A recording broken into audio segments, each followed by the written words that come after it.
चलिए, तो हमारा क्या कौन सा टॉपिक चल रहा है? Units and measurement. उसमें हमने क्या क्या पढ़ लिया एक बार रिवाइज करते हैं, ठीक है। सबसे पहले हमने इस चैप्टर में क्या पढ़ा है? यूनिट क्या होता है। फिर उसके बाद क्या पढ़ा है? फिजिकल क्वांटिटी क्या होता है। उसके बाद क्या पढ़ा है? उसको लिखते कैसे, ठीक है ना। ये सारी चीज़ें हमने पढ़ ली। और physics is all about measurement, ये हम लोगों को पता है। इसके बाद हमने क्या पढ़ा? बोलो भाई।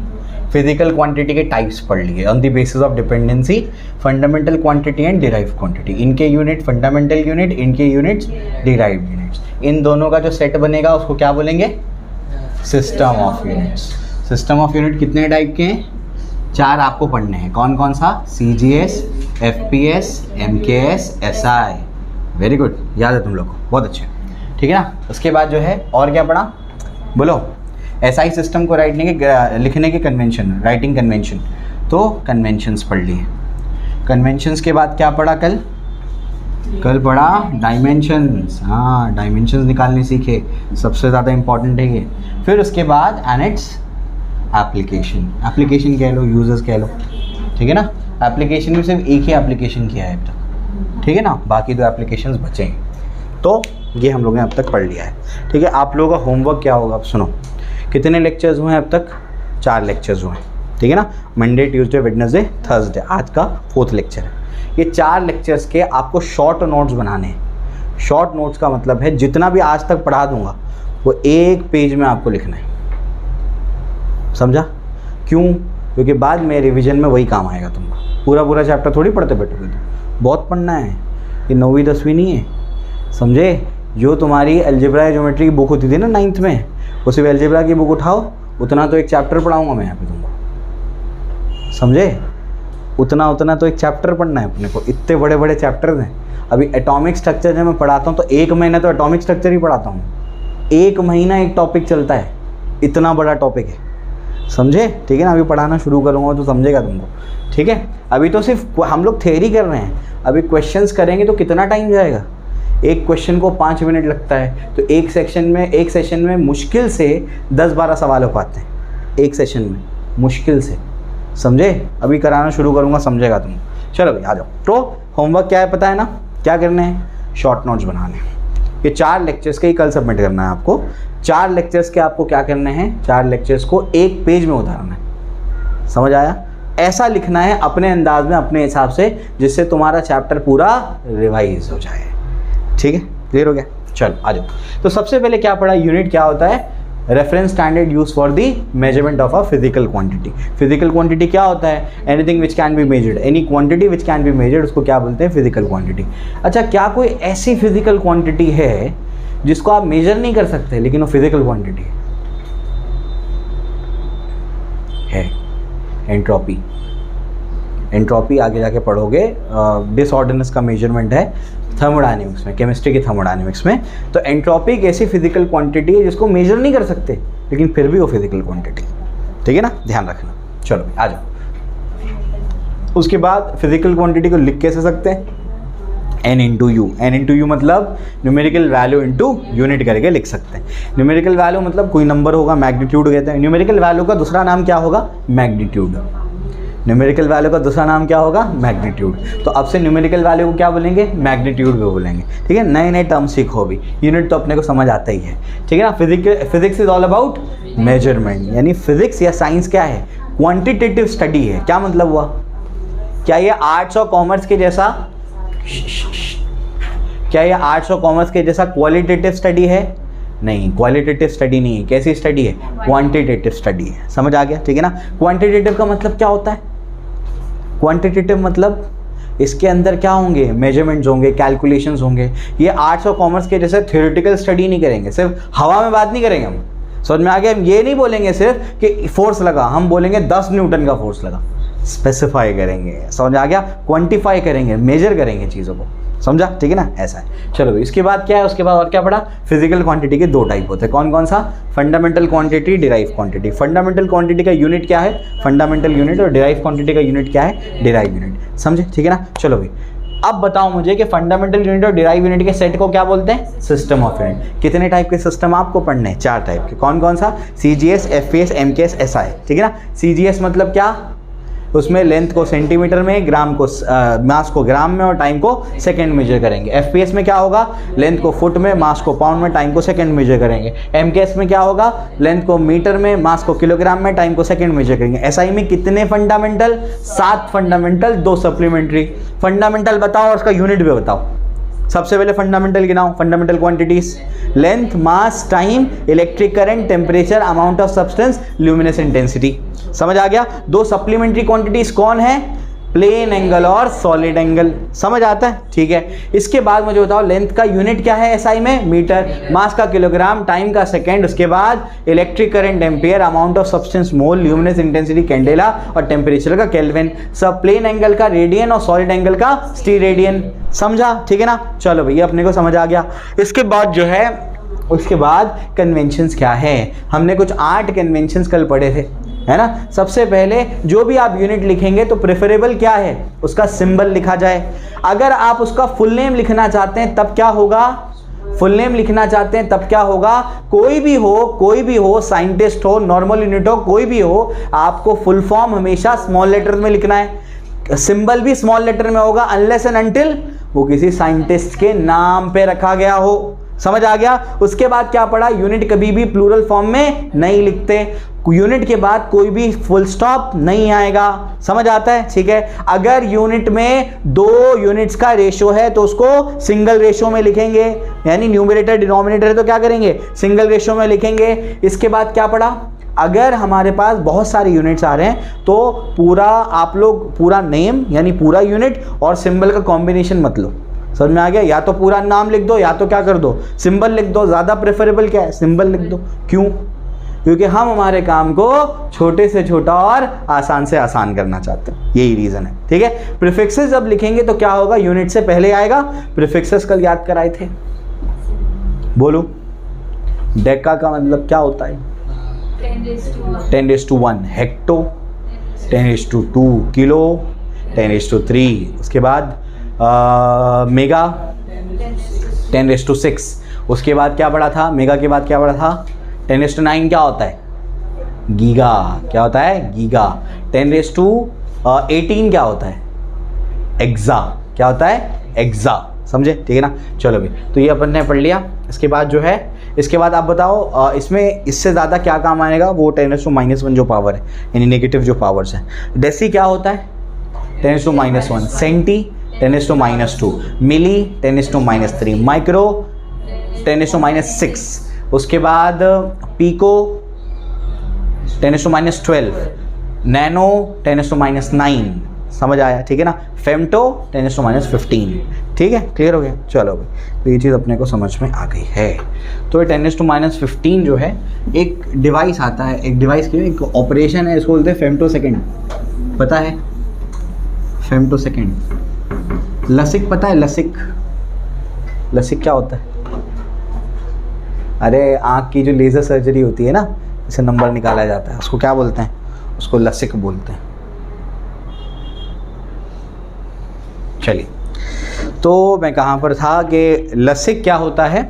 लसिक बेसिकली लेज़र सर्जरी होती है, ठीक है ना। कुछ मिनट्स में क्या करते हैं, आपके जो आँख का नंबर होता है वो हट जाता है, आँख की लेज़र सर्जरी होती है।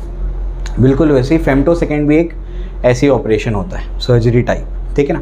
तो फेमटो सेकेंड मतलब वो 10⁻15 सेकेंड्स वो बोलने को है, कुछ सेकेंड्स लगते हैं, लेकिन इसमें जो फेमटो वर्ड है वो इसी से आया है।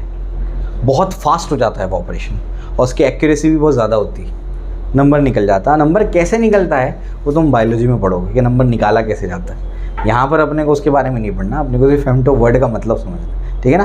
फेमटो या फर्मी जो होता है वो बेसिकली जो आपके एटम के रेडियस और डायमीटर का जो ऑर्डर है वो उसका है, मतलब इतना छोटा होता है वो 10⁻15 के ऑर्डर का, ठीक है। चलो भाई आओ, तो हाँ ठीक, तो कहाँ पर था मैं यहाँ पर था कन्वेंशंस पे था।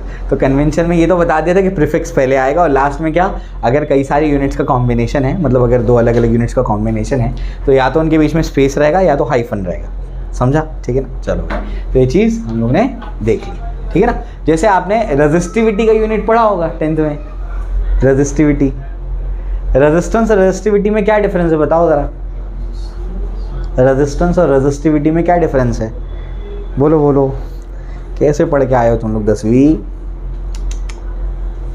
बोलो। ये 2 साल से जो बैचेज आ रहे हैं ना, मैंने इससे वीक बेसिस वाले बैच नहीं पढ़ाए हैं। वीक बेस एकदम कमज़ोर है इनके बुनियाद से, नहीं पता है चीज़ें, पता ही नहीं टेंथ की कुछ भी। चलो एटलीस्ट इससे पहले के बैचेस में भी ये नहीं कि वो तुर्रम खान होते थे, लेकिन उनको एटलीस्ट रट्टा होता था कि हाँ इसका ये है, ये मतलब नहीं पता होता था कि हाँ इसका ये आंसर है, रटा हुआ होता था। मतलब तो कोई बैच को अब तक मुझे समझ ही नहीं आया कि कोई बैच का बेस एकदम ज़्यादा स्ट्रॉन्ग है, मतलब सारी कॉन्सेप्चुअली क्लियर चीज़ें हैं उसकी। ऐसा तो कोई बैच नहीं पढ़ाया स्टेट का, मैंने CBSE के बैचेस पढ़ाए हैं। मैं CBSE के ऐसे स्टूडेंट्स भी देखे हैं मैंने जो ज़बरदस्त होते हैं, उनके कॉन्सेप्ट्स क्लियर होते हैं, ठीक है ना। चलो, तो रेजिस्टिविटी आपने पढ़ा होगा ना, जैसे R = ρl/a। ज़िंदगी में कभी इक्वेशन देखी तुमने? नहीं। इसमें ये रो क्या चीज़ होती है? करंट इलेक्ट्रिसिटी में है, इसके बगैर चैप्टर ही नहीं हो सकता है। बोलो, रो क्या है? रेजिस्टिविटी। क्या यूनिट होता है इसका? ओम मीटर। क्या होता है? ओम मीटर। तो उसका यूनिट क्या होता है? ओम मीटर। तो ऐसे लिखते हैं इसको, समझा? ठीक है ना। अब आप बोलेंगे ये ओम नहीं है, ये ओम का सिंबल है, सिग्मा बोलते हैं इसको। क्या ये? सिग्मा। ठीक है, चलो आ जाओ। तो अभी ये समझाना था बस मुझे, जो चीज़ तुमने ऑलरेडी पढ़ कर रखी है। तो कन्वेंशन हो गए। कन्वेंशन के बाद क्या पढ़ा था? बीच की चीज़ें रिड्यूस है और अपने को पढ़नी भी नहीं है। इसके बाद क्या पढ़ना अपने को? डायमेंशंस। डायमेंशंस क्या चीज़ हैं? पावर्स हैं। पावर्स याद करने बोला था मैंने, घर पे जाके रिवाइज नहीं किए। टेस्ट में कम आता ना, बहुत बुरा मारता हूँ मैं, ठीक है ना। तो प्रिपेयर्ड रहो उसके लिए फिर। तो डायमेंशंस क्या है? Dimensions are the powers to which the fundamental quantities must be raised in order to get that required या concerned physical quantity, ठीक है ना। तो डायमेंशन बेसिकली पावर्स क्या होते हैं? डायमेंशंस क्या होते हैं? पावर्स होते हैं जिनको हम लोग क्या करते हैं? फंडामेंटल क्वांटिटी पे रेज करते हैं। क्या करने के लिए? रिक्वायर्ड फिजिकल क्वांटिटी ऑब्टेन करने के लिए, समझा।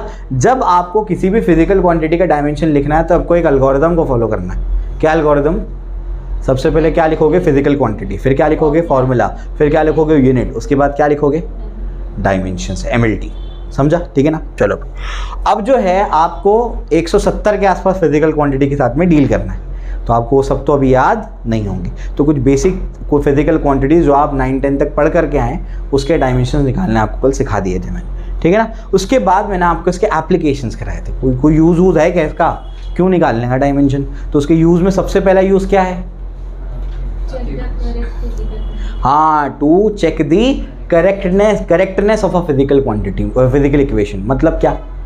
कोई इक्वेशन अगर फिजिकली करेक्ट है तो वो डायमेंशनली करेक्ट होगी, समझा। और कोई इक्वेशन अगर डायमेंशनली करेक्ट है तो ज़रूरी नहीं कि वो फिजिकली करेक्ट हो, समझा? ठीक है ना। चलो, तो इफ़ PC देन DC, समझ में आ गया? अगर फिजिकली करेक्ट है तो DC भी होगा, लेकिन इफ़ DC तो मे और मे नॉट बी PC, समझे? ठीक है ना। अगर डायमेंशन फिजिकली करेक्ट है तो डायमेंशनली करेक्ट तो होना ही पड़ेगा, समझे। अगर डायमेंशनली करेक्ट है तो फिजिकली करेक्ट हो भी सकता है, नहीं भी हो सकता है, ठीक है ना। चलो भाई, तो यहाँ तक हम लोगों ने कर लिया और वेरी गुड, आपको चैप्टर अब तक याद हो गए, ठीक है ना। इंशाल्लाह पूरा ही चैप्टर ऐसे याद करा दूंगा तुमको मैं। इतनी बार रिवाइज कराता हूँ मैं क्लासरूम में ना, ये बच्चे के दिमाग पे छप जाता है। आ जाओ, अब हम सेकंड एप्लीकेशन पे जाएंगे। सेकंड एप्लीकेशन क्या है? सेकंड एप्लीकेशन इसका ये है, to establish relation between different physical quantities. मैं आपको बताता हूँ क्या मतलब। To establish relation between different physical quantities. तो डिफरेंट फिजिकल क्वांटिटीज में आपको क्या निकालना है? आपको रिलेशन निकालना है। क्या मतलब होता है इसका? ये मतलब है कि फॉर एग्जाम्पल कि हमारे पास कोई साइंटिस्ट है। अब ध्यान से सुनो मैं क्या बोल रहा हूँ। हमारे पास कोई साइंटिस्ट है और उसके पास जो है ना एक पेंडुलम है। क्या है पेंडुलम? पेंडुलम मतलब क्या होता है? एक रस्सी और नीचे बॉब लगा हुआ है।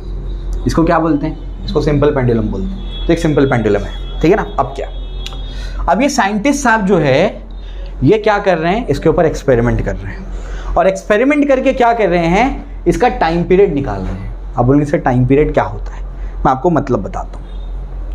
ये यहाँ पर है तो ये ऑसिलेट करेगा, ऑसिलेट करना वाइब्रेट करने में डिफरेंस होता है।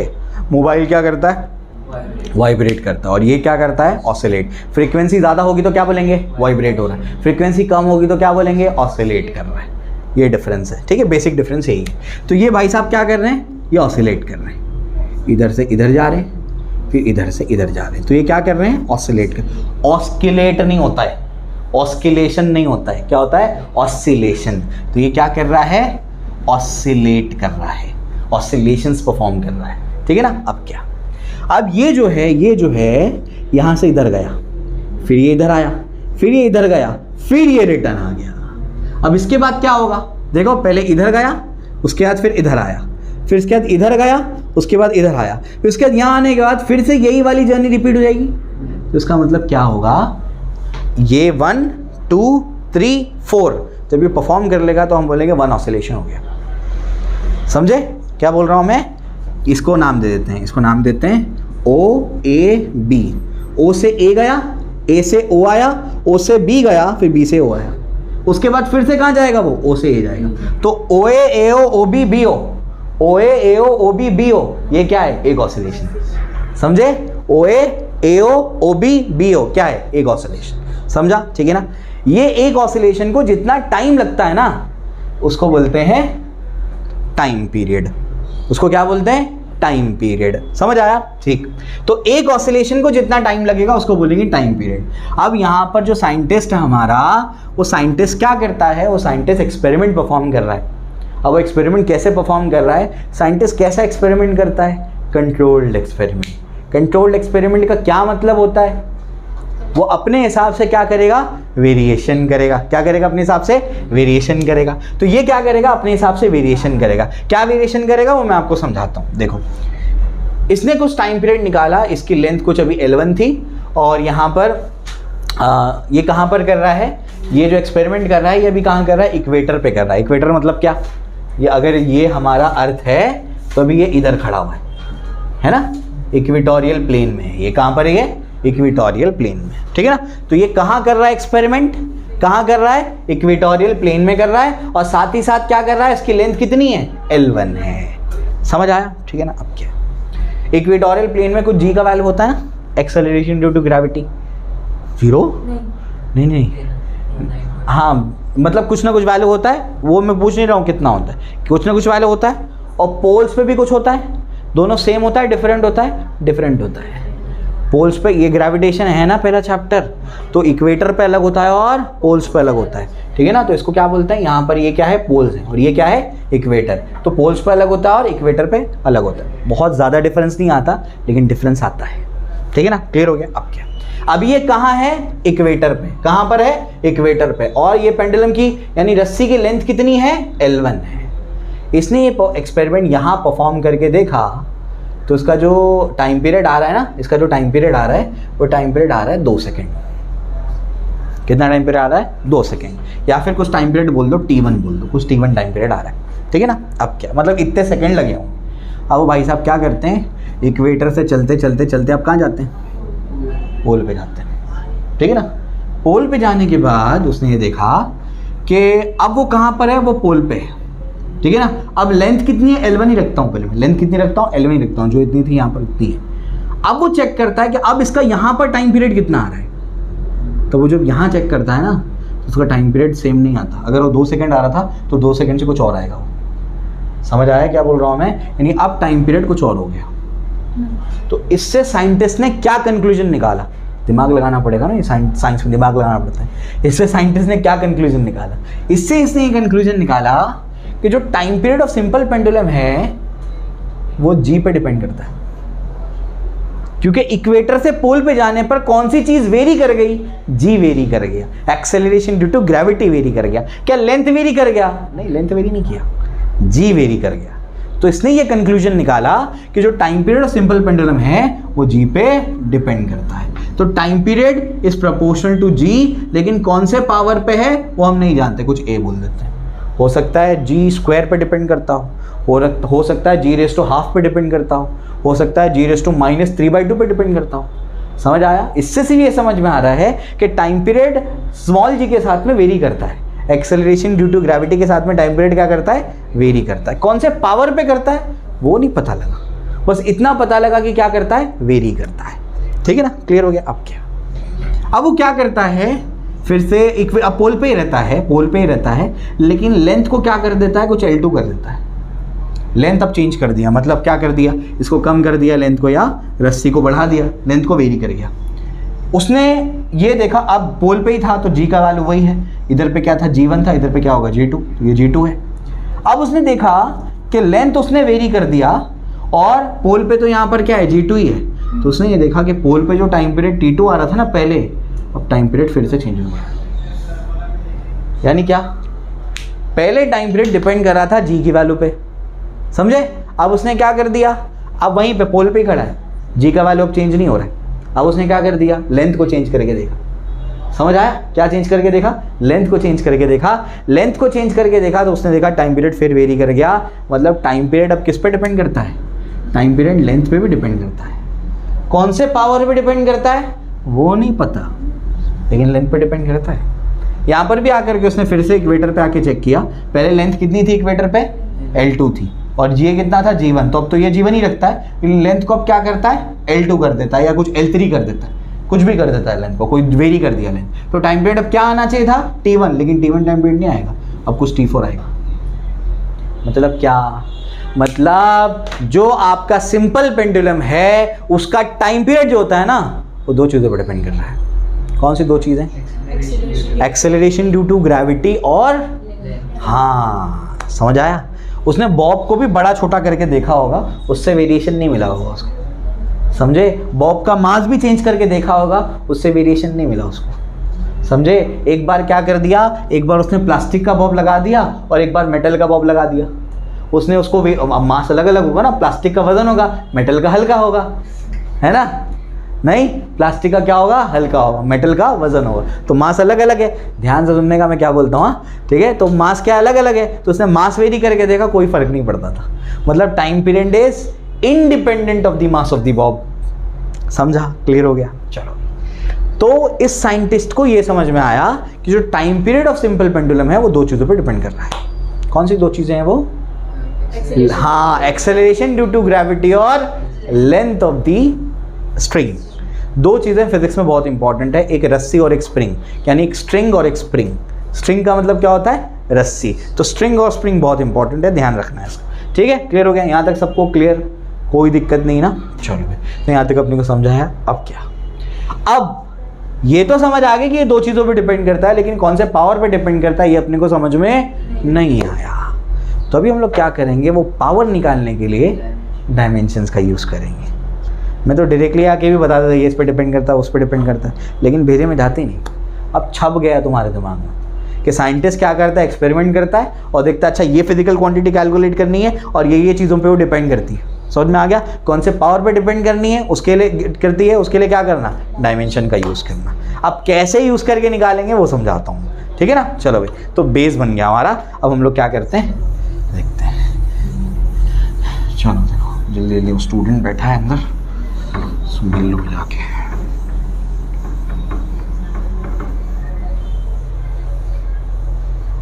चल आ जाओ। तो अभी हम लोग इसको देखते हैं। तो time period of simple pendulum is directly proportional to कुछ L⁴A बोल लेते हैं और G⁵B बोल देते हैं, ठीक है ना? अब प्रोपोर्शनैलिटी हटेगी तो क्या आएगा, कोई कांस्टेंट आएगा। क्यों आएगा उसके पीछे लॉजिक है, मैथमेटिक्स वाले चैप्टर में बताऊंगा मैं, ठीक है ना? तो T = K L⁴A G⁵B, ठीक है ना? बहुत आसान है, बिल्कुल घबराने की ज़रूरत नहीं है। टाइम पीरियड क्या होता है, टाइम पीरियड टाइम होता है, 2 सेकेंड 4 सेकेंड जितना भी टाइम लगा वो क्या है, टाइम है। तो टाइम के डायमेंशंस क्या होते हैं बताओ ज़रा। T1 होगा, T1 ही होगा ना। K तो क्या है, कांस्टेंट, तो कांस्टेंट का डायमेंशन हमको क्या होगा। L क्या है, लेंथ है, लेंथ का क्या होगा, L1⁴A अपनी जगह पर, लेंथ का L1⁴A अपनी जगह पर। G क्या है, एक्सेलरेशन ड्यू टू ग्रेविटी, मतलब एक्सेलरेशन के डायमेंशन L1T-2 L1T-2, तो इसके डायमेंशंस क्या होते हैं, L1T-2 ⁴B। कैसे आया, फिजिकल क्वांटिटी, फॉर्मूला क्या होगा, अरे एक्सेलरेशन ही है, वेलोसिटी अपॉन टाइम, यूनिट क्या होगा मीटर पर सेकेंड स्क्वायर, डायमेंशन क्या होंगे L1 T-2। दिख रहा है, बिना लिखे दिख रहा है, बस समझ में आ गया। और मेंटोस की बत्ती जलती ना, बस वो बल्ब जलना चाहिए यहाँ पे, ठीक है। चलो तो देखो यहाँ क्या हो जाएगा, ये हो जाएगा T1, ठीक है ना। अब देखो ध्यान से, यहाँ देखो ये K, ये अंदर जाएगा ना, ये तो क्या होगा L⁴A हो जाएगा, और ये फिर B अंदर जाएगा, है ना, पता है ना ऐसे होता है, A⁴M the whole n is A⁴Mn, समझे। पावर अगर ऐसा है तो पावर क्या हो जाते हैं, मल्टीप्लाई हो जाते हैं, ठीक है ना। क्लियर हो गया। कौन सी क्लास में पढ़ाते हैं ये, 6th स्टैंडर्ड में पढ़ाते हैं, ठीक है ना। चलो भाई, क्या बोलते हैं इसको, लॉ ऑफ इंडाइसिस, L⁴B और T⁴ क्या होगा -2B, समझे। 1 × B इज 1, है ना, 1 × B 1 होता है कि नहीं, नहीं क्या होता है B होता है, और -2 × B इज -2B, ठीक है। चलो भाई, अब आगे की कहानी बहुत ईजी है। देखो देखो इनके बीच में क्या है, मल्टीप्लाई, बेस सेम, बीच में मल्टीप्लाई, तो पावर क्या हो जाएंगे, ऐड अप हो जाएंगे, समझे। Very good. तो यहाँ पर क्या हो जाएगा T1 और ये जाएगा K, ये क्या हो जाएगा L⁴A + B और T⁻²B, समझा, ठीक है ना। अब ध्यान से देखने का मैं क्या कर रहा हूँ, यहाँ पर क्या M और L है, सर नहीं है, नहीं है ना, M और L तो नहीं है, तो क्या मैं यहाँ पर M और L अरेंज कर सकता हूँ, हाँ सर कर सकता हूँ। कैसे समझाता हूँ, M⁴0 L⁴0, तब भी तो M और L नहीं है, लेकिन दिख भी रहे हैं अभी, समझ आ गया, ठीक है।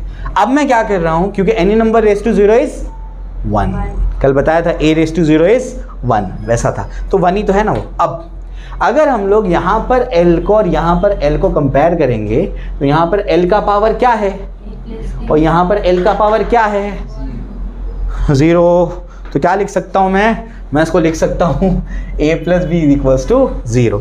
यहाँ पर T का पावर क्या है 1, यहाँ पर T का पावर क्या है -2B, तो 1 = क्या होगा -2B। वायर देख लो, 1 = क्या हो जाएगा -2B। समझे क्या किया मैंने बेसिकली पावर्स को कंपेयर कर लिया, दोनों साइड के पावर्स को कंपेयर कर लिया, ठीक है ना। चलो तो यहाँ से क्या समझा बच्चों, यहाँ से समझा कि यहाँ से मैं B का वैल्यू निकाल सकता हूँ, -2 इधर जाएगा ना, नीचे जाएगा, तो -1/2 बनेगा, नहीं बनेगा, बनेगा। तो B का वैल्यू क्या आया -1/2, इस B के वैल्यू को यहाँ सब्स्टिट्यूट कर दो, तो A प्लस ऑफ क्या होगा -1/2 = 0, तो A = क्या हो जाएगा, प्लस और माइनस क्या होगा -½ उधर जाएगा तो क्या होगा +½ एक्चुअली उधर जाके वो नहीं होता है, वैसे वो दोनों साइड प्लस और माइनस करना पड़ता है। अभी तुमने जो याद किया है वो मैं एक्चुअल तरीका बताऊंगा, ठीक है ना। चलो भाई, तो देखो A भी मिल गया, B भी मिल गया, इसका मतलब क्या हुआ, इसका मतलब हुआ T = क्या था बताओ, K L⁴ क्या था A क्या मिला ½ A क्या मिला ½ और G⁻B क्या है, B है -½ तो क्या इसको लिख सकते हैं K और L⁻½ मतलब √L, नहीं समझा। अच्छा बताता हूँ उसको, ये समझा। अभी ये G⁻−½ है, तो उसको मैं नीचे भेज दूंगा तो क्या होगा +½ हो जाएगा ना। अच्छा दोनों के पावर में ½ और ½ है, अगर ऐसा होता है ना A⁻M अपॉन B⁻M, तो बताओ क्या होता है, दोनों का पावर सेम है, तो क्या लिख सकते हैं A/B द होल m, हाँ लॉ ऑफ इंडाइसिस, ठीक है ना, क्लियर हो गया। तो A⁻M B⁻M, तो बताओ क्या होगा L/G द होल ½ ये समझा, ठीक है ना। ½ का मतलब होता है स्क्वायर रूट, ½ का मतलब क्या होता है स्क्वायर रूट। तो टाइम पीरियड क्या मिला, टाइम पीरियड मिल गया K और स्क्वायर रूट ऑफ L/G, समझे। तो जो साइंटिस्ट ने एक्सपेरिमेंट परफॉर्म किया उसके अकॉर्डिंग उसको ये समझा सिर्फ कि टाइम पीरियड इन चीज़ों पे डिपेंड करता है, कौन से पावर पे डिपेंड करता है वो नहीं पता लगा, लेकिन डायमेंशंस का यूज़ करके हमने वो पावर भी निकाल लिया, समझा, ठीक है ना। अब इसमें एक लिमिटेशन इसका ये है कि ये कांस्टेंट का वैल्यू आप डायमेंशन से नहीं निकाल सकते, एक्सपेरिमेंटली निकालना पड़ता है। तो टाइम पीरियड का जो एक्चुअल फॉर्मूला होता है 2.√L/G, समझे, ठीक है ना। तो टाइम पीरियड होता है 2T 4 लोटा बटे गिलास, समझे। तो टाइम पीरियड का फॉर्मूला क्या है, अच्छा देखो 4 पाई अगर टूटेगी तो 2 पाई तो बचेगा ना, 4 पाई टूटेगी तो क्या होगा 2 पाई, तो 2T 4 लोटा बटे गिलास, समझे, ठीक है ना। तो इस तरीके से क्या होगा आपका टाइम पीरियड का एक्चुअल फॉर्मूला आएगा, लेकिन डायमेंशन से इतना तो पता लग जाएगा कि उसका पावर क्या है, समझा, क्लियर हो गया। तो ये आपको समझा दिया मैंने। अब ये एग्जाम्पल तो बुक में दिया था, अब कुछ एक्स्ट्रा चीज़ें हैं मैं आपको बताऊँ, पर इसको कॉपी कर लो। चलो, तो यहाँ तक तो हम लोग ने देख लिया कि इसको ऐसे निकालते हैं। तो मैं आपको एक क्वेश्चन और कराता हूँ, वो भी देख लीजिए आप लोग। आपने जो 10th स्टैंडर्ड में किया है सेंट्रीपिटल फोर्स का, है ना, तो सेंट्रीपिटल फोर्स का जो फॉर्मूला किया होगा, याद होगा कुछ, क्या होता है सेंट्रीपिटल फोर्स का फॉर्मूला? कंसेप्ट नहीं पूछ रहा हूँ मैं, फॉर्मूला पूछ रहा हूँ मैं।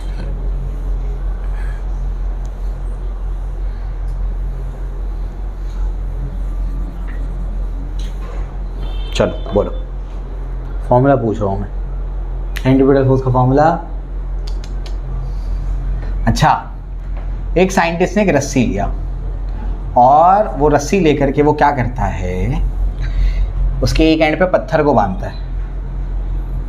क्या करता है? रस्सी लेकर के क्या करता है, एक एंड पे पत्थर को बांधता है, ठीक है ना। तो पत्थर को बांधने के बाद क्या होता है,